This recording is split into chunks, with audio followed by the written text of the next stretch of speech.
Honorable Prime Minister की मना कोंगदा ngasi phawda Manipur issue sing matangda yamna lumna lobagi pham leibra ga haibasi dikhoina ngana hanmagi khogi notice ki kanok pathok taine magi program ma khogi Asta Lakshmi Mansop ba kanok pathok mang pathok khido Asta Lakshmi Mansop ta man hagi basi dugi man hagi basi notice ki manungda ko khoi hingsa gi thabak yamna handhare ko irang phari haibane ba ko Adi notice si irang phari haibane ma lathok rije adi Manipur ki irang si mai mana kong sang da wasa mana dro da mangsa irang ite haibane bising khana ta haitara gadi adi pot ta dugi issue je pasengna misam halaba drug makono shalaba drug ki ai adi factory link tana dagi chimai ko thok tana ngasi popi thak ta tori myam je asi du myam ji khoi irang leite irang neme na tagna ngasagi whatever issue khuding mokta yam interpret har tara gadi uza mang sa khoju dai da gana sloktre ba ko nei bi issue se kan ki uza ji ki prime minister na irang leite hai basi khoi mana hai si gi ikui dana ne khoi gi sahi sudri ba ngang ama yauna khoi jiri de gi mioi teru yam tamthi bo da kuki terror sing na hat laga lang thom bagi khoi gi pau national media da yamna pass oina sandokhi ba dugum yamna sentiment shock pa dugum news ama leikhi basi phawba khoi prime minister ki nakung yu hun bangam dra hai bo hang si su markhida la ai tare ba matang di kamaina sai areas na ne khoina cookie je khoina terrorist cookie je terrorist ne khoi gi Manipur ki praja khuding man ko khundami na yu furu khuding ma ko jati khuding ma cookie je terrorist ne khoi law chang ai je ko duna adu am tam thina ot na ki potu indagi prime minister na bawda sagi wai am ta tham da se actual mamang di rang kan ma timing da khoi gi se nupi ani naked dress wi ko na di phong law dro mana adu naked dress to kangbu do amu same uniform dress san biraga amu maitei no thagi bu di maitei je phai hai de ba ko natra adu den amada sahi tare ni pa ngang hadaki jiri da sigi do khoi minu ki pirang kang dri ko jabang se ko adu thamo yang so le ri adu bai issue me am du di order prime minister na kong da ta da di ora mo ko le issue je arai ba te ko state lenga ki le ri mo home department ki report thal na khot na whatever media house ta dagi national news da chakhai ko ta da mo ta da di ora mo ko adu bu thawaina ko thawaina matung sai haja bu ni ta ro ena ta da mo mar mo sum le bu je si nuai the na sama dai si adu mo me am du issue du ne ba si parliament da puthor le na si tong si haira ka da si yadri se adu mo me am du puthor ka ne ha ba gi apprehension natra kana atai dei me am puthor na pu ya ha ba gi apprehension me am do adu gi or ma su ya ba ko du nam kai le lu hek udre ko राजनीति ने को political drama da ko haija isam sam dai do political drama da misam hat kanu political drama da misam khulai da sina biganu political drama da misam je civilian je lai chak thak phata wa lai chak thak oina hun bigana khom je sini bai sai tham dori do aduna ribi issue je ko yam na kum na yengam sagi sidi accept praja ko kuda bani praja khuding mane khoi amat to oina da min ra da ai khoi ge decision wa lo na ko option lai ro ha je ai tham jagi haju lai bale bang issue ji matang da congress ki mp mayama ko gogoi na tana to mp mayama hai tare ko khoi parliament mun laung na ba khong na ba adagi laung na ba khong na ba helak ba dagi ngasagi zone to ki hot ki me am khoi uri ko masi issue si amagi wana tana ai hajana particular Manipur gi lai issue ji madi house da table da phana putho kan masi nei da mam change ba ko ai na bi la matung da ngasagi achum na kana aram na kana ha basme khoi mala area du da khoi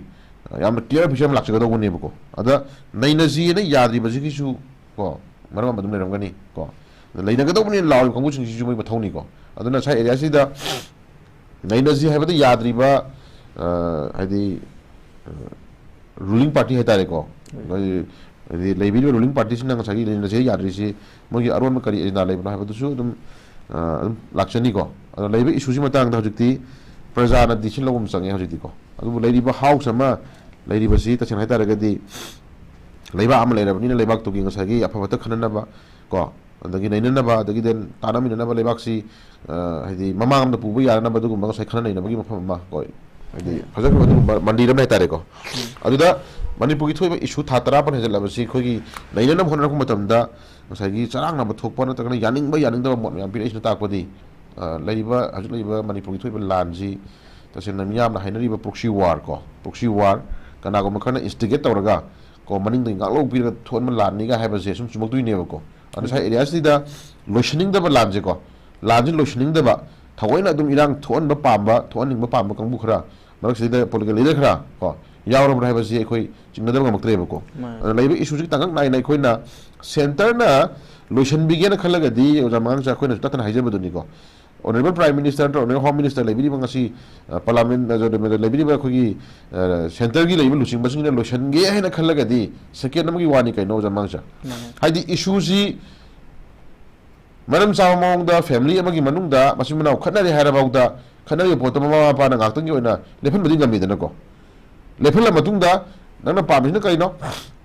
ꯃꯆꯥꯅꯤꯄꯥ ꯑꯍꯟꯗꯨꯅ ꯄꯥꯝꯃꯤꯗꯨꯅ ꯀꯩꯅꯣ ꯃꯆꯥꯅꯤꯄꯥ ꯌꯥꯝꯗꯨꯅ ꯄꯥꯝꯃꯤꯗꯨꯅ ꯀꯩꯅꯣ ꯑꯇꯣꯝꯕꯤꯅ ꯄꯥꯝꯃꯤꯗꯨꯅ ꯀꯩꯅꯣ ꯍꯥꯏꯕꯁꯤ ꯑꯩꯈꯣꯏ ꯃꯄꯥꯗꯨꯅ ꯑꯗꯨꯝ decision ꯂꯧꯖꯕ ꯌꯥꯕ ꯄꯣꯠ ꯑꯃꯅꯦꯕꯀꯣ ꯑꯗꯨꯗꯤ ꯅꯪꯅ ꯄꯥꯝꯃꯤꯗꯨ ꯁꯤꯅꯤ ꯅꯪꯅ ꯇꯧꯔꯤꯗꯨ ꯁꯤꯅꯤ ꯅꯪꯅ ꯇꯥꯜꯂꯤꯕ ꯗꯤꯃꯥꯟꯗꯨ ꯁꯤꯅꯤ ꯁꯤ ꯃꯔꯝ ꯆꯥꯏ ꯁꯤ ꯆꯥꯗꯦ ꯁꯤ ꯇꯧꯒꯅꯨ ꯁꯤ ꯇꯧꯕ ꯌꯥꯔꯣꯏ ꯍꯥꯏꯕꯁꯤ ꯃꯁꯥ ꯂꯥꯛꯆꯒꯗꯕ ꯄꯣꯠ ꯑꯃꯅꯤ ꯀꯩꯅꯣ ꯑꯗꯨꯁꯨ ꯑꯗꯨꯒꯤ ꯗꯤꯁꯤꯖꯟꯗꯨ ꯄꯤꯅꯕ ꯍꯣꯠꯅꯔꯛꯄ ꯃꯇꯝꯗ ꯉꯥꯏꯍꯥꯛꯀꯤ ꯑꯣꯏꯅ ꯊꯥꯡ ꯄꯥꯏꯅꯔꯤꯕ ꯅꯠꯇ꯭ꯔꯒ ꯉꯥꯏꯍꯥꯛꯀꯤ ꯑꯣꯏꯅ ꯅꯣꯡꯃꯩ ꯄꯥꯏꯅꯔꯤꯕ ꯉꯥꯛꯇꯪꯒꯤ ꯑꯣꯏꯅ ꯆꯩ ꯄꯥꯏꯅꯔꯤꯕ ꯄꯣꯠꯇꯨ ꯂꯦꯞꯍꯟꯒꯗꯤ ꯃꯄꯥꯗꯨꯅ ꯉꯝꯕ ꯅꯠꯇ꯭ꯔꯣ ꯑꯗꯨ ꯊꯑꯣꯏꯅ ꯂꯦꯞꯍꯟꯗꯗꯅ ꯉꯁꯤ ꯀꯩꯗꯧꯔꯦ ꯍꯥꯏꯔꯒꯁꯨ ꯍꯥꯏꯔꯁꯨ ꯁꯨꯅꯁꯨꯅꯨ ꯑꯗꯨꯝ ꯃꯇꯥꯡ ꯃꯇꯝ ꯂꯥꯛꯁꯅꯤ ꯑꯩꯈꯣꯏ ꯄꯣꯂꯤꯇꯤꯀꯦꯜ ꯇꯥꯟꯖꯥ ꯌꯦꯡꯈꯤ ꯔꯥꯖꯅꯤꯇꯤꯒꯤ ꯈꯨꯗꯣꯡꯆꯥꯕ ꯂꯧꯁꯤ ꯀꯥꯏ ꯍꯥꯏꯕ ꯃꯥꯟꯕ ꯃꯑꯣꯡ ꯁꯨꯝ ꯆꯠꯊꯅꯕꯁꯤꯗꯤ ꯑꯣꯖꯥ ꯃꯉꯥꯡ ꯆꯠꯊꯥꯏ ꯑꯦꯔꯤꯌꯥꯁꯤꯗ ꯀꯅꯥꯒꯨꯝꯕ ꯈꯔꯅ ꯃꯅꯤꯡꯗ ꯏꯟꯁꯇꯤꯒꯦꯠ ꯇꯧꯔꯒꯀꯣ ꯊꯑꯣꯏꯅ ꯆꯨꯛꯂꯤ ꯄꯥꯏꯔꯒ ꯍꯥꯏꯇꯥꯔꯦꯅꯦꯀꯣ ꯁꯨꯏ ꯑꯃ ꯄꯥꯏꯔꯒ ꯑꯃꯨꯛ ꯈꯔ ꯚꯣꯂꯨꯝꯁꯦ ꯈꯔ ꯀꯟꯅ ꯂꯩꯈꯠꯄ ꯑꯃꯨꯛ ꯂꯩꯊꯕ ꯑꯃꯨꯛ ꯂꯩꯈꯠꯄ ꯑꯃꯨꯛ ꯂꯩꯊꯕ ꯁꯥꯟꯅꯕ ꯃꯑꯣꯡꯗ ꯁꯨꯝ ꯇꯧꯔꯕ꯭ꯔꯥ ꯍꯥꯏꯕꯒꯤ ꯆꯤꯡꯅꯕꯗꯨꯃꯗꯤ ꯉꯁꯤ ꯃꯌꯥꯝ ꯄ꯭ꯔꯖꯥ ꯃꯅꯤꯄꯨꯔ ꯄ꯭ꯔꯖꯥ ꯈꯨꯗꯤꯡꯃꯛ ꯂꯩꯔꯕ ꯃꯐꯝ ꯑꯃꯅꯤꯀꯣ ꯑꯗꯨꯅ ꯂꯩꯔꯤꯕ ꯏꯁꯨꯁꯦ ꯑꯩꯈꯣꯤ ꯌꯥꯝ ꯀꯨꯞꯅ ꯃꯗꯨꯗꯩꯗ ꯉꯁꯥꯏ ꯑꯩꯈꯣꯏ ꯍꯦꯟꯅ ꯗꯦꯐ ꯑꯣꯏꯅ ꯑꯩꯈꯣꯏ ꯈꯟꯖꯟ ꯈꯣꯠꯆꯟꯗꯅ ꯉꯁꯥꯏ ꯑꯗꯨꯅ ꯑꯗꯨ ꯍꯥꯏꯕꯅꯤ ꯅꯠꯇꯦ ꯏꯁꯨ ꯗꯦꯠ ꯃꯥꯡꯉ ꯊꯣꯛꯏꯕ ꯃꯤ ꯍꯥꯠꯂꯤꯕ ꯁꯤꯚꯤꯂꯤꯌꯟ ꯍꯥꯠꯂꯤꯕ ꯗ꯭ꯔꯒ ꯊꯥꯔꯤꯕ ꯋꯥꯔꯤꯕ ꯀ꯭ꯔꯥꯏꯝ ꯀ꯭ꯔꯤꯌꯦꯠ ꯇꯧꯔꯤꯕ ꯀꯥꯡꯕꯨꯁꯤ ꯍꯥꯟꯅ ꯂꯣꯏꯁꯤꯜꯂꯣ ꯍꯥꯏꯕꯅꯤ ꯑꯩꯈꯣꯏꯅ ꯂꯥꯛꯁꯤꯜꯂꯣ ꯍꯥꯏꯕꯅꯦꯕꯀꯣ ꯃꯗꯨ ꯂꯥꯛꯁꯤꯟꯗꯗꯅ ꯊꯥꯗꯣꯛꯑ ꯊꯝꯃꯀꯥꯟꯗ ꯋꯥꯔꯤ ꯄꯣꯂꯤꯇꯤꯀꯦꯜ ꯗꯥꯏꯂꯣꯛ ꯇꯧꯒꯗꯧꯕꯅꯤ ꯄꯣꯂꯤꯇꯤꯀꯦꯜ ꯗꯥꯏꯂꯣꯛ ꯇꯧꯒꯗꯧꯕꯅꯤ ꯍꯥꯏꯁꯤ ꯄꯣꯄꯤ ꯁꯨꯝ ꯊꯥꯍꯟꯕ ꯀꯣ ꯅꯣꯡꯃꯩ ꯁꯨꯝ ꯀꯥꯞꯍꯟꯕ ꯑꯗ ꯏꯂꯤꯒꯦꯟ ꯏꯃꯤꯒ꯭ꯔꯦꯟ ꯃꯌꯥꯝ ꯁꯨꯝ ꯆꯪꯍꯟꯕ ꯁꯨꯝ ꯀꯣ ꯑꯗꯨꯝ ꯃꯤ ꯁꯨꯝ ꯆꯪꯍꯟꯕ ꯑꯗꯒꯤ ꯅꯣꯡꯃꯩ ꯁꯨꯝ ꯀꯥꯞꯍꯟꯕ ꯑꯗꯒꯤ ꯗ꯭ꯔꯒ ꯁꯨꯝ ꯊꯥꯍꯟꯕ ꯀꯣ ꯑꯗꯨ ꯋꯥꯔꯤ ꯁꯥꯗꯣꯏꯅꯤ ꯍꯥꯏꯕꯗꯨꯅꯗꯤ ꯌꯥꯔꯔꯣꯏꯕ ꯄꯣꯠꯇꯨꯀꯣ ꯋꯥꯔꯤꯁꯨ ꯂꯥꯛꯄ ꯉꯝꯃꯔꯣꯏꯕ ꯑꯗꯨꯅ ꯃꯔꯨꯑꯣꯏꯅ ꯄꯣꯄꯤ ꯊꯥꯔꯤꯕ ꯑꯗꯒꯤ ꯗ꯭ꯔꯒꯀꯤ ꯇꯧꯔꯤꯕ ꯑꯗꯒꯤ ꯏꯂꯤꯒꯦꯟ ꯏꯃꯤꯒ꯭ꯔꯦꯟ ꯃꯌꯥꯝ ꯇꯧꯔꯤꯕ ꯐꯣꯔꯦꯁ ꯑꯦꯔꯤꯌꯥ ꯃꯥꯡꯍꯜꯂꯤꯕ ꯃꯅꯤꯄꯨꯔ ꯀ꯭ꯔꯥꯏꯝ ꯀ꯭ꯔꯤꯌꯦꯇꯔ ꯑꯣꯏꯅ ꯃꯅꯤꯄꯨꯔ ꯊꯨꯒꯥꯏꯅꯕ ꯁꯤꯜꯂꯤꯕꯁꯤ ꯀꯅꯥ ꯀꯅꯥꯅꯣ ꯍꯥꯏꯁꯦ ꯍꯥꯟꯅ ꯈꯪꯗꯣꯛꯑꯀꯥꯟꯗ ꯃꯗꯨ ꯍꯥꯟꯅ ꯐꯥꯕꯅꯤ ꯈꯪꯗꯦ ꯄꯨꯟꯕꯅꯤ ꯈꯪꯗꯦ ꯅꯠꯇ꯭ꯔꯒ ꯃꯗꯨ ꯍꯥꯟꯅ ꯉꯁꯥꯏꯒꯤ ꯃꯐꯝ ꯆꯥꯅ ꯗꯤꯄꯣꯔꯠ ꯇꯧꯈꯤꯕꯅꯤ ꯈꯪꯗꯦ ꯇꯧꯔꯀꯥꯟꯗ ꯃꯈꯥ ꯇꯥꯅ ꯑꯗꯨꯝ ꯄꯣꯂꯤꯇꯤꯀꯦꯜ ꯗꯥꯏꯂꯣꯛ ꯂꯥꯛꯆꯗꯧꯕ ꯅꯠꯇ꯭ꯔꯣ ꯑꯗꯨꯅ ꯍꯧꯖꯤꯛ ꯂꯩꯔꯤꯕ ꯐꯤꯕꯝꯁꯤꯗ ꯍꯧꯖꯤꯛ ꯂꯩꯔꯤꯕ ꯄꯣꯠꯁꯦ ꯑꯗꯨꯅꯤ ꯐꯦꯃꯤꯂꯤ ꯑꯃꯒꯤ ꯃꯅꯨꯡꯗ ꯀꯣ ꯐꯦꯃꯤꯂꯤ ꯑꯃꯒꯤ ꯃꯅꯨꯡꯗ ꯊꯣꯛꯄ ꯀ꯭ꯔꯥꯏꯝꯅꯤ ꯑꯗꯨꯅ ꯐꯦꯃꯤꯂꯤ ꯑꯃꯒꯤ ꯃꯅꯨꯡꯗ ꯊꯣꯛꯄ ꯀ꯭ꯔꯥꯏꯝꯁꯦ ꯑꯃꯅ ꯄꯨꯊꯣꯛꯑ ꯋꯥꯔꯤ ꯁꯥꯖꯩ ꯍꯥꯏꯕꯅꯦꯕꯀꯣ ꯄꯨꯊꯣꯔꯛꯑꯣ ꯂꯩꯔꯤꯕ ꯐꯤꯕꯝꯁꯦ ꯃꯅꯤꯄꯨꯔꯒꯤ ꯂꯩꯕ ꯏꯁꯨꯁꯦ ꯄꯨꯊꯣꯔꯛꯑꯣ ꯊꯥꯡꯗꯣꯛꯑꯁꯤ ꯇꯦꯕꯜ ꯊꯝꯃꯁꯦ ꯑꯗꯨꯒ ꯀꯩꯅꯣ ꯈꯟꯅꯔꯁꯦ ꯍꯥꯏꯕꯅꯦꯕ ꯑꯃꯅ ꯌꯥꯗꯕꯅꯦꯕ ꯀꯣ ꯑꯗꯨꯇꯥꯔꯒꯗꯤ ꯌꯥꯅꯤꯡꯗꯕ ꯑꯃꯒ ꯌꯥꯕ ꯑꯃꯒ ꯍꯧꯖꯤꯛ ꯌꯥꯅꯤꯡꯗꯕ ꯑꯃꯒ ꯄꯨꯊꯣꯛꯑ ꯅꯩꯅꯔꯁꯦ ꯍꯥꯏꯕ ꯑꯃꯒ ꯍꯥꯏꯅꯔꯛꯄꯅꯦꯕꯀꯣ ꯑꯗꯣ ꯀꯅꯥꯅꯗꯤ ꯌꯥꯅꯤꯡꯗꯕꯗꯨꯅ ꯁꯨꯝ ꯍꯥꯏꯗꯤ ꯈꯔ ꯉꯝꯃꯦꯅ ꯁꯨꯝ ꯇꯧ ꯂꯩꯔꯕꯅꯤ나 ꯑꯗꯨꯗꯤ ꯀꯩꯗꯧꯉꯩ ꯁꯣꯂꯨꯁꯟ ꯂꯥꯛꯀꯗꯒꯦ ꯍꯥꯏꯕꯗꯨꯗꯤ ꯍꯥꯏꯕ ꯉꯝꯗ꯭ꯔꯦꯕꯀꯣ ꯂꯩꯔꯤꯕ ꯏꯁꯨꯁꯤ ꯊꯑꯣꯏꯅ ꯀꯅꯥꯒꯨꯝꯕ ꯈꯔꯅ ꯃꯅꯤꯡꯗꯒꯤ ꯇꯁꯦꯡꯅ ꯏꯔꯥꯡꯁꯤ ꯂꯦꯞꯍꯟꯅꯤꯡꯗꯕ ꯅꯦꯝꯍꯟꯅꯤꯡꯗꯕ ꯑꯗꯨꯒꯨꯝꯕ ꯊꯑꯣꯏꯅ ꯁꯥꯟꯅꯕ ꯄꯣꯠ ꯑꯃ ꯑꯗꯨꯝ ꯃꯥꯜꯂꯛꯗ꯭ꯔꯣ ꯄꯣꯠꯁꯤꯀꯣ ꯑꯗ ꯃꯥꯡꯆꯅꯉꯥꯏ ꯍꯥꯏꯔꯕꯅꯤ ꯂꯥꯟꯅꯤꯗ ꯑꯗꯨꯅ ꯂꯩꯔꯤꯕ ꯏꯁꯨꯁꯦ ꯑꯩꯈꯣꯏ ꯍꯧꯖꯤꯛꯁꯦ 27ꯗ ꯏꯂꯦꯛꯁꯟꯅꯤꯀꯣ ꯂꯥꯛꯏꯕ 2027ꯗ इलेक्शननी हजिक लाक्तिबा मथंगी नेक्स्ट जनरल इलेक्शन जे को और हजिक 25 ngasi 24 डिसेंबर चली हजिक को 25 संग तोरे 25 की सही जिमगा को 26 की सही मगा हार्डली सही अनि दंगा ले इलेक्शन जेत्रा अइ तारगा दी दा एरिया दे खोइ नाइ तोंदी लानजी ओजा मंगसा पॉलिटिकल की माइलेज लंगनबा को सही खा सांगदा हलकांदा राजनीति खुदुम चावला वनबा होना रिब्रा हाबगी होना निमगी इंटेंशन लेब्रा हाबजी मजु हंगदंगा मदो क्वेश्चन लाक्तोरेबको अन मोय मसेन की राजनीति की खुदों चाव नत्रगना मोय मसेन की राजनीति की ngasi माइलेज लंगनबा खुदों चावला नो होना मतमदा सिविलियन मयाम जिदि ngasi खोइ कर हाइनी खोगी लाई फदर चथाक थाबा खोगी येनिंग थाबा टाइप को बोर्ड था खोगी हमें हमदो खोगी बली हमें ओइबगुंबा देनमना खोगी मैथै दा हारगना खोगी लाई फदर दा खोगी ꯌꯨꯝ ꯁꯦꯡꯗꯣꯛꯄ ꯅꯠꯇ꯭ꯔꯒ ꯂꯥꯏ ꯈꯣꯏꯔꯝ ꯊꯣꯛꯄꯗ ꯑꯩꯈꯣꯏꯒꯤ ꯎꯁꯤꯟ ꯁꯤꯟꯕꯒꯤ ꯇꯥꯏꯞꯇ ꯑꯩꯈꯣꯏ ꯃꯩꯇꯩ ꯁꯤꯚꯤꯂꯤꯌꯟꯁꯤꯡꯁꯦ ꯀꯌꯥꯝ ꯀꯨꯏꯅ ꯎꯁꯤꯟ ꯁꯤꯜꯂ ꯊꯝꯕꯤꯗꯨꯅ ꯍꯥꯏꯕ ꯀꯣꯏꯁꯟꯗꯨꯅꯦꯕ ꯂꯥꯛꯏꯗꯤꯀꯣ ꯑꯗꯨꯅ ꯃꯣꯏ ꯃꯁꯦꯟꯒꯤ ꯄꯣꯂꯤꯇꯤꯀꯦꯜ ꯗ꯭ꯔꯃꯥꯗ ꯃꯣꯏ ꯃꯁꯦꯟꯒꯤ ꯄꯣꯂꯤꯇꯤꯀꯦꯜ ꯂꯤꯂꯥꯗ ꯇꯁꯦꯡꯅ ꯃꯩꯇꯩ ꯁꯤꯚꯤꯂꯤꯌꯟ ꯀꯌꯥꯝ ꯍꯥꯜꯍꯟꯈꯤꯗꯣꯏꯅꯣ ꯃꯩꯇꯩ ꯁꯤꯚꯤꯂꯤꯌꯟ ꯀꯌꯥꯝ ꯍꯥꯏꯗꯤ ꯃꯥꯡꯍꯟꯈꯤꯗꯣꯏꯅꯣ ꯍꯧꯖꯤꯛ ꯃꯤ ꯃꯥꯡꯕꯁꯨ ꯃꯌꯥꯝ ꯂꯩꯗꯅ ꯄ꯭ꯔꯃꯥꯅꯤꯀꯣ ꯑꯗꯨꯒꯤ ꯂꯤꯂꯥꯗꯨꯅꯤ ꯑꯩꯈꯣꯏꯅ ꯅꯨꯡꯉꯥꯏꯇ꯭ꯔꯤꯁꯦ ꯑꯗꯨꯅ ꯍꯧꯖꯤꯛ ꯂꯩꯕ ꯀꯣꯔ ꯏꯁꯨꯁꯦ ꯀꯩꯅꯣ ꯑꯣꯏꯔꯝꯕ ꯌꯥꯏ ꯃꯅꯨꯡꯗ ꯃꯣꯏꯒꯤ ꯑꯗꯨ ꯃꯌꯥꯝ ꯑꯃ ꯀꯣ ꯃꯣꯏ ꯃꯅꯨꯡꯗ ꯃꯌꯥꯝ ꯑꯃ ꯑꯩꯈꯣꯏꯒꯤ ꯑꯔꯨꯕ ꯃꯌꯥꯝ ꯂꯩꯕ ꯇꯧꯕꯇꯕꯨ ꯃꯥꯡꯉ ꯇꯥꯔꯤꯕ ꯏꯁꯨ ꯑꯇꯣꯞꯄ मनूंग हिडन एजेंडा मैम थमग ओमग पूरेन हायरबाबुदा हिडन एजेंडा दो हारन लेनद्रिङाइदा मरुइन नोंमै कापग मिसम हादिसिङ हारन लाखम चंद्रो सि लाखसिला मदुंग हिडन एजेंडा रो थोसगदो फोन मनेबको अदु हिडन एजेंडा सु पुनो होनबा नोंमै सु काफनबा मिसु दम हालनबा अदु तागदि इशु दो हें लास्ट गसाइ करा जगा दवै सानावतुना क्वेश्चन लाक्तोरेबको दुना लैबि इशु जी अमना हजि लैबि इशु जी अमना पुथुरो नै नजिल लाउनबनिको अमना पुथोनिंदबनी सिंग छना गदिको पुथोनिंदब अमगा पुथोनिंब अमगा अनि जमसे कई लेरी अमर जुम थंजली अमदा अमर जुम थंजली अमदा आयरपोर्ट लेरीबा कोर इशूजगी ओबा ओरोशन नत्रन कोर इशूजगी ओबा हरफम नत्र कोर इशूजगी ओरिबा असागी थोलिबा क्राइम जगी दाइट सिदी तछना तागदी आइदी मोयनी मने हम थोएबको मोयनी की ड्रामादा असागी सिविलियन हाटपा सिविलियन सिबिदे खै पामक्त्रेबको अदु anyway government has continue process अमनिको कंटिन्यू प्रोसेस अमनी अमना तोरमबदा असोइबा नत्र अरानबा नत्र अमन तौबदा अहेन मथौ लेरमे खलबाबुदा कंटिन्यू लाइबा सगी अनोबो पुरी कंबु सिंजना मदुगी पोतो सी सोइरमे सी लोथुए सी तरमे सी हबसले सी तरमद्रे सी तौसले असी मिजिलम हेलमे सी फारे पुले लोरे केनो ट्रायल बो कंटिन्यू प्रोसेस अम दमागी लीगल प्रोसेस को तहुंतोपा अदो लाइबो इशू सी अखोय मतम हो संबा कम्युनिटी अनगी मरतंग साइ क्रास तोक्तना नुसिनदबा अंतर कइगबो हो मदि पेरदा खोतोबने हेब नति बसिदी तसेंगना थवैना मणिपुर थुगागे संग कंबु मगा मणिपुर थुगाबि यारे कंबु मगा थवैना ड्रग करवा तो हेब कंबु मगा ड्रग थाबा यारे हेब कंबु मगा थवैना लम ओजामान सा खोइ लेना इसाई लेजरि युम लिंजे सिदगी थुगारगा नत्र सि युमजे मुल्लगा आई लेरगे हेब संग कंबु मगा लेबि यारो आई युमनि इसागी प्रॉपर्टी नि इसागी लंथुमनि हेब कंबु मगा इसी इसन ma'am ngasi dagi nupi ngang ma'am ngasi phone geng rem tori ma'am sinje tong ga sang kamu maga khone yar her thimu kamu ani dugi la ne ba jamang sha haji ne issue si da ma'am na itni class natra ga ngasi nusin da pora moina sum pu di fataba leye bako aduga community ani gi ma thokpa irang ju hun ba ju fataba leye bako community ani ma thokpa je maitai na ku ki da kasu lan tarudri bako moyo taropani maitai na madu defend jabane amtra मोने तरपनी माइते defend जबनी defend तब मोगी मी सीबा defend तब मोगी मी सोपाय बसिदी S bar loan सुया गनो सिदी अदुगा सीरी मी कनानो हाजि हाइनरी खोइना यामना concrete decision पीबो गमदबसि cookie सिदी दा सागी लमेन तुयन cookie आरि सांग कुकी हायबको लमेन तुयन आरि सांग कुकी दुदी आरि सांग कुकी दुना तव थरो सिंगदो सिदा लेबो कुकी हाने कुकी सिंगसिदा कैदौरे समिननी तौमिननी मोइना पाबा डिमांड खै सकनी हागेल एबको ओइ तारगदी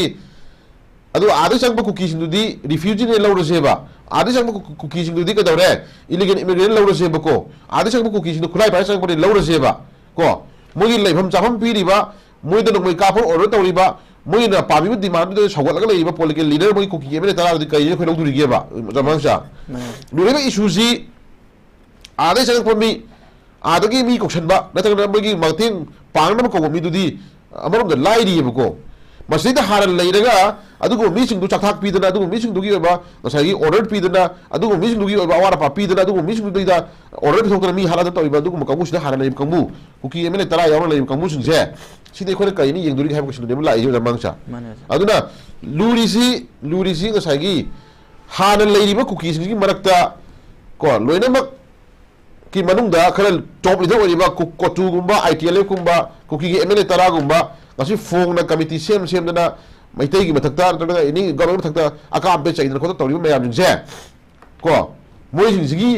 मखुत गवर्नमेंट खुलाय होइना मी कौशल मोइ गाफन बनेबा मी कौशल मी हलन बनेबा को अदो मोइ जिंगी ngasi क्राइम तौरि मैम जिंसे मोइ जिंसी खोइना अफबनि असुम बने लौदुरिबा जमांगसा अदो इशू जी खोइना जाहिनिंग इशू जी अदुगुम मैम जिंदु टेबल ले पुथोकांदा कनाना इरांग जे होबनो कनाना कई तवै होबनो कई तवै तौरिबनो गाय मैम जे नैना जे हायरागा ngसागी साइ एरिया सिदा औ अथोंग तरो ना सुले पोसुम दे गाय देबको अदुबु गवर्नमेंट हैबसि वरिनी हायंग बीजेपी ना नत्रगना कांग्रेस ना नत्रगना Hariba any कनागा any political party ना पारी दबसु जाय को रीजनल पार्टी में हलको सुय प्रमाणी नत्रगना एनी पॉलिटिकल पार्टी हलको सुय को हलगे पॉलिटिकल पार्टी दुना हाना मा तरब थबक सिंदुगी असोइबा नत्रगना वान मा मैम सिंदु मदुगी रेक्टिफिकेशन मा रेक्टिफाई मा तौगे हाबे दमुत गम भोट आइसि कनो लबांग भोट आइसि मैम पीरिबा कमन सेंस भोट आइसि कनो भोट सही ता मगा खुदिंगी भोट अमु तौरिसे लबांग सा थिका तौनु गा तौसुद्र कनो सि भोसिदि ता मगा खुदिंगी इलेक्शन अमु तौरिसे भोट आइसि भोट फॉर चेंज हाइबनेबा भोट फॉर फ्यूचर एंड हाइरिबा को मैम नको को कमन ने सो मदि भोट अमु तौ हाइसि अवोनो परके भोट अमु तौ हाइसि तुंगी मिरो नम तुंगी असाब तुंगी डेवलपमेंट मशीन गे हाइबनेबा नत्रो माना तौरम दब थमक तोय तौरमगे माना तौरम थमक तोय खर हापसनगे को सिगी अब कंटिन्यू प्रोसेस का फॉर अमु इलेक्शन आइसिबो अदा भोट काब खुदिंगी चाही अदुना अदु तरमनि दा तरमनि हायना हजि खोगी लेइबा ngसागी से मणिपुर मनि मखा तमले जरिंग मरतगी इंडिया दा खोइना मर्ज तोगन खोई मजर तो मतमदा खोई इनिंग थो गुरुसना महाराज शिलोंग कौरकांदा हाउ सेरेस तो हाबगी मैम निंगो मपेन दबले नै तोसिसे ꯑꯗꯨꯒꯤ ꯇꯧꯅꯈꯤꯕ ꯃꯌꯥꯝꯁꯤꯡꯗꯨ ꯍꯟꯗꯣꯛꯀꯗꯧꯕꯅꯤ ꯇꯧꯒꯗꯧꯕꯅꯤ ꯗꯥ ꯇꯧꯒꯗꯧꯕꯅꯤ ꯃꯌꯥꯝ ꯉꯥꯡꯅꯩ ꯃꯔꯛꯁꯤꯗ ꯉꯁꯥꯏꯒꯤ ꯇꯉꯥꯏ ꯐꯗꯅ ꯀꯩ ꯍꯥꯏꯅꯤ ꯃꯥꯅ ꯇꯧꯊꯣꯛꯑꯝꯕꯅꯤ ꯃꯥꯅ ꯑꯩꯈꯣꯏ ꯁꯨꯝ ꯍꯥꯏꯅ ꯌꯥꯔꯤꯕ꯭ꯔꯥ ꯍꯥꯏꯗꯤ ꯄꯣꯠꯁꯤ ꯑꯣꯖꯥ ꯃꯥꯡꯁꯥ ꯍꯥꯏꯗꯤ ꯒꯣꯟ ꯍꯧꯈꯤꯕꯗꯣ ꯍꯧꯈꯤꯕꯗꯨꯅ ꯁꯣꯏꯔꯝꯕꯗꯣ ꯇꯨꯡꯒꯤ ꯃꯤꯔꯣꯟ ꯑꯃꯅ ꯇꯨꯡꯒꯤ ꯃꯔꯝ ꯆꯠꯂꯒ ꯍꯣꯔꯦꯟ ꯀꯩꯅꯣꯁꯤꯡꯁꯤꯅ ꯑꯩꯈꯣꯏ ꯃꯤꯔꯣꯟ ꯑꯃꯅ ꯑꯩꯈꯣꯏ ꯁꯦꯝꯗꯣꯛꯄꯤꯔꯀꯥꯟꯗ ꯑꯐꯕ ꯂꯝꯕꯤ ꯇꯥꯅꯕ ꯍꯣꯠꯅꯕꯗꯨ ꯂꯤꯗꯔ ꯍꯥꯏꯔꯤꯁꯤꯕꯨ ꯑꯣꯖꯥ ꯃꯥꯡꯁꯥ ꯑꯗꯨꯒꯤꯗꯃꯛꯇ ꯃꯤꯌꯥꯝꯒꯤ ꯃꯦꯟꯗꯦꯠ ꯁꯤꯟꯅꯗꯅ ꯃꯤꯌꯥꯝꯒꯤ ꯈꯨꯕꯤꯁꯣꯏ ꯁꯤꯟꯅꯗꯅ ꯃꯤꯌꯥꯝꯒꯤ ꯔꯥꯏꯠ ꯁꯤꯟꯅꯗꯅ ꯃꯤꯌꯥꯝꯒꯤ ꯍꯥꯏꯗꯤ ꯇꯧꯕ ꯌꯥꯕ ꯇꯧꯕꯤꯔꯣ ꯍꯥꯏꯅ ꯁꯤꯟꯅꯗꯅ ꯑꯗꯨꯒꯨꯝꯕ ꯃꯌꯥꯝꯗꯣ ꯁꯤꯟꯅꯔꯀꯥꯟꯗ ꯚꯣꯠ ꯀꯥꯔꯣꯅ ꯀꯥꯍꯜꯂꯤꯅꯦ ꯃꯌꯥꯝꯗꯣ ꯚꯣꯠ ꯀꯥꯔ ꯆꯠꯈ꯭ꯔꯀꯥꯟꯗ ꯂꯥꯁꯇ ꯀꯩ ꯍꯥꯏꯅꯤ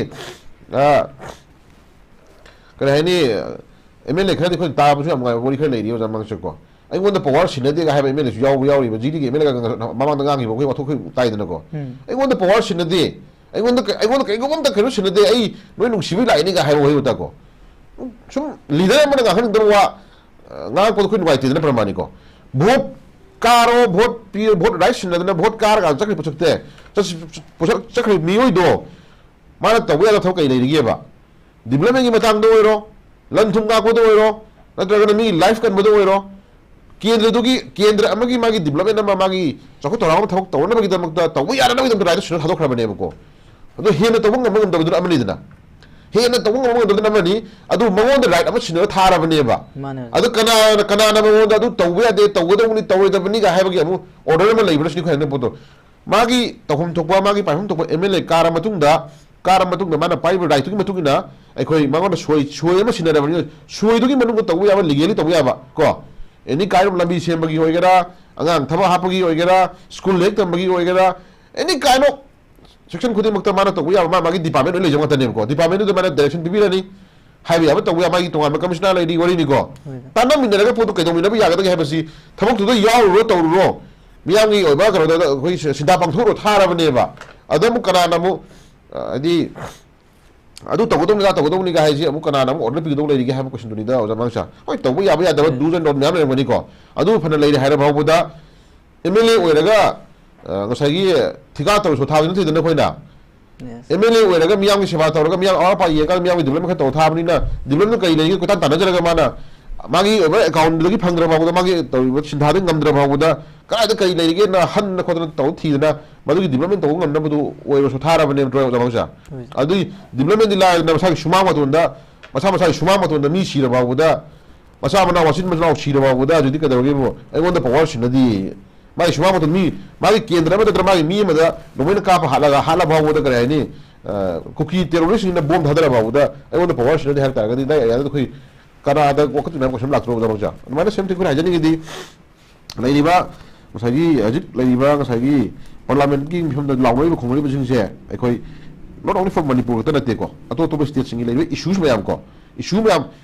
ꯆꯥꯎꯔꯕ ꯏꯟꯗꯤꯌꯥꯁꯤꯒꯤ ꯂꯩꯔꯤꯕ ꯃꯥꯒꯤ ꯏꯁꯇ꯭ꯔꯛꯆꯔꯁꯤꯗ ꯂꯩꯔꯤꯕ ꯍꯥꯏꯗꯤ ꯄ꯭ꯔꯣꯕ꯭ꯂꯦꯝ ꯃꯌꯥꯝꯁꯤꯡꯁꯤ ꯑꯗꯨꯒꯨꯝꯕ ꯃꯌꯥꯝꯁꯤꯡꯗꯨ ꯅꯩꯅꯐꯝ ꯍꯥꯏꯗꯤ ꯈꯟꯅꯐꯝ ꯀꯣ ꯀꯩꯗꯧꯁꯤꯒꯤ ꯇꯥꯟꯅꯐꯝ ꯀꯩ ꯁꯦꯝꯒꯠꯁꯤꯒꯤ ꯇꯥꯟꯅꯐꯝ ꯀꯣ ꯏꯟꯗꯤꯌꯥꯁꯤ ꯍꯦꯟꯅ ꯄ꯭ꯔꯤꯊꯤꯕꯤꯒꯤ ꯂꯩꯔꯤꯕ ꯀꯟꯇ꯭ꯔꯤ ꯈꯨꯗꯤꯡꯃꯛꯇꯒꯤ ꯍꯦꯟꯅ ꯆꯥꯎꯈꯠꯄ ꯂꯩꯕꯥꯛ ꯑꯃ ꯑꯣꯏꯅꯅꯕꯒꯤꯗꯃꯛꯇ ꯑꯩꯈꯣꯏ ꯔꯨꯂꯤꯡ ꯑꯃꯗꯤ ꯑꯣꯄꯣꯖꯤꯁꯟ ꯑꯅꯤꯃꯛꯒꯤ ꯌꯥꯅꯕ ꯂꯝꯕꯤ ꯑꯃ ꯇꯧꯔꯀꯥꯟꯗ ꯄꯣꯠꯇꯣ ꯗꯦꯃꯣꯀ꯭ꯔꯦꯁꯤ ꯑꯃ ꯂꯩꯕꯥꯛꯅꯤꯗꯅ ꯑꯣꯖꯥ ꯃꯥꯡꯁꯥꯀꯣ ꯑꯗꯨꯒꯤ ꯄ꯭ꯂꯦꯠꯐꯣꯝꯗ ꯇꯧꯔꯀꯥꯟꯗ ꯄꯣꯠꯇꯨ ꯍꯦꯟꯅ ꯃꯥꯡꯖꯤꯜ ꯊꯥꯕ ꯂꯩꯕꯥꯛ ꯑꯃ ꯑꯣꯏꯅꯅꯕꯒꯤꯗꯃꯛꯇ ꯈꯟꯅ ꯅꯩꯅꯕꯒꯤ ꯑꯗꯨꯒꯨꯝꯕ ꯂꯣꯅ ꯌꯥꯔꯒ ꯊꯝꯃꯕ ꯑꯗꯨꯒꯨꯝꯕ ꯑꯗꯨꯝ ꯐꯖꯅꯕ ꯑꯩꯈꯣꯏꯒꯤ ꯂꯥꯏꯁꯪ ꯃꯟꯗꯤꯔ ꯑꯃꯅꯦꯕꯀꯣ ꯑꯗꯨꯗꯨꯗ ꯏꯁꯨ ꯈꯨꯗꯤꯡꯃꯛꯁꯦ ꯄꯨꯊꯣꯛꯑ ꯅꯩꯅꯁꯤ ꯍꯥꯏꯕꯗ ꯉꯁꯥꯏꯒꯤ ꯌꯥꯅꯤꯡꯗꯕ ꯌꯥꯅꯤꯡꯕ ꯑꯗꯨ ꯇꯧꯅꯔꯛꯄ ꯄꯣꯠꯁꯤꯗꯤ ꯑꯣꯖꯥ ꯃꯥꯡꯁꯥ ꯃꯁꯤ ꯀꯩꯒꯨꯝꯕ ꯄꯣꯠ ꯈꯔ ꯃꯅꯨꯡꯗ ꯊꯑꯣꯏꯅ ꯂꯩꯔꯕ꯭ꯔꯥ ꯍꯥꯏꯕ ꯀꯣꯏꯁꯟꯗꯨꯅꯤ ꯑꯗꯨꯕꯨ ꯂꯩꯔꯤꯕ ꯃꯅꯤꯄꯨꯔꯒꯤ ꯏꯁꯨꯁꯦ ꯑꯩꯈꯣꯏꯅ ꯁꯨꯝ ꯌꯦꯡꯖꯕ ꯃꯇꯝꯗ